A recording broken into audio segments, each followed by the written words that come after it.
Article 2.5 കീഴിൽ വരുന്ന level 1 കുറ്റമാണ് ജാമീസിനെതിരെ വന്നത്. മറ്റൊരു താരത്തിനെതിരെ പ്രകോപനമുണ്ടാക്കുന്ന തരത്തിൽ ഭാഷയോ ആക്ഷനോ ജസ്റ്ററോ ഉപയോഗിക്കുന്നതാണ് ലെവൽ 1 വരുന്ന കുറ്റം. അതേസമയം വൈഭവിൻ്റെ ടെക്നിക്കിനെ കുറിച്ച് മുൻ താരവും കമൻറ്റേറ്ററുമായ ഇയാൻ ബിഷപ്പിൻ്റെ വിലയിരുത്തൽ ശ്രദ്ധേയമാകുകയാണ് ഇപ്പോൾ. ബേസ്ബോൾ സ്വിംഗ് പോലെ തോന്നിക്കുന്നതാണ് വൈഭവിൻ്റെ ബാറ്റിങ്ങിൻ്റെ സ്വിംഗ് എന്ന് അദ്ദേഹം പറയുന്നു.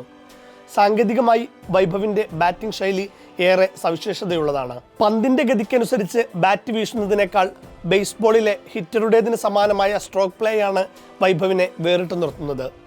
ഈ പ്രത്യേകത കാരണം പന്തിൻ്റെ വേഗതയെയും ബൗൺസിനെയും ഫലപ്രദമായി നേരിടാൻ വൈഭവിന് സാധിക്കുന്നു.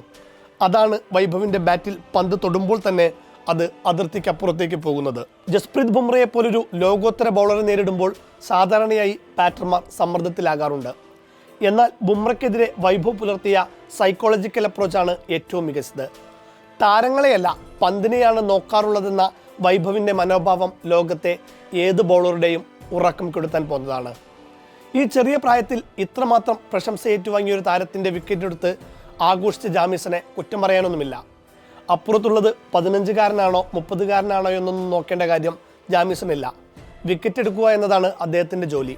രാജസ്ഥാൻ്റെ ഏറ്റവും നിർണായകമായ വിക്കറ്റ് തന്നെ നേടി ആ ജോലി അയാൾ ഭംഗിയാക്കി. പക്ഷേ ജാമീസിന് പ്രഫുൽ ഹിൻഗയുടെ അവസ്ഥ വരില്ലേ എന്നാണ് എനിക്ക് പറയാനുള്ളത്. ഓർമ്മയില്ലേ, സീസണിൻ്റെ തുടക്കത്തിൽ തന്നെ രാജസ്ഥാനും ഹൈദരാബാദും ഏറ്റുമുട്ടിയത്? അന്ന് ആദ്യ പന്തിൽ തന്നെ വൈഭവിൻ്റെ വിക്കറ്റ് എടുത്ത് പ്രഫുൽ താരമായി. വൈഭവിനെ പുറത്താക്കുമെന്ന് കൂട്ടുകാരോട് പറഞ്ഞിരുന്നുവെന്ന് മത്സരശേഷം ഹിൻഗെ വെളിപ്പെടുത്തുകയും ചെയ്തു. രണ്ടാം പാദ മത്സരത്തിനായി ജയ്പൂരിലെത്തിയ ഹിൻഗയുടെ ആദ്യ ഓവറിൽ വൈഭവ് അടിച്ചത് 4 സിക്സറുകളാണ്. തുടരെ 4 സിക്സറുകൾ.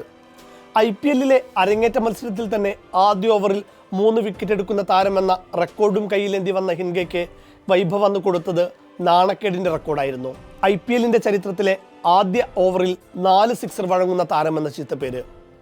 ഇതാ പറയുന്നത് വൈഭവിനോട് കളിക്കാൻ നിൽക്കരുതെന്ന്. ഈ മാസം 17-ന് അരുൺ ജെയ്റ്റ്ലി സ്റ്റേഡിയത്തിലാണ് ഡൽഹി ക്യാപിറ്റൽസ് രാജസ്ഥാൻ റോയൽസ് രണ്ടാം പാദ മത്സരം. അന്നും ജാമീസനും വൈഭവും നേർക്കുനേർ വരും. അയ്യപ്പനും കോശിയും സിനിമയിൽ പറയും പോലെ, കണ്ടറിയണം ജാമീസ നിനക്കെന്ത് സംഭവിക്കുമെന്ന്.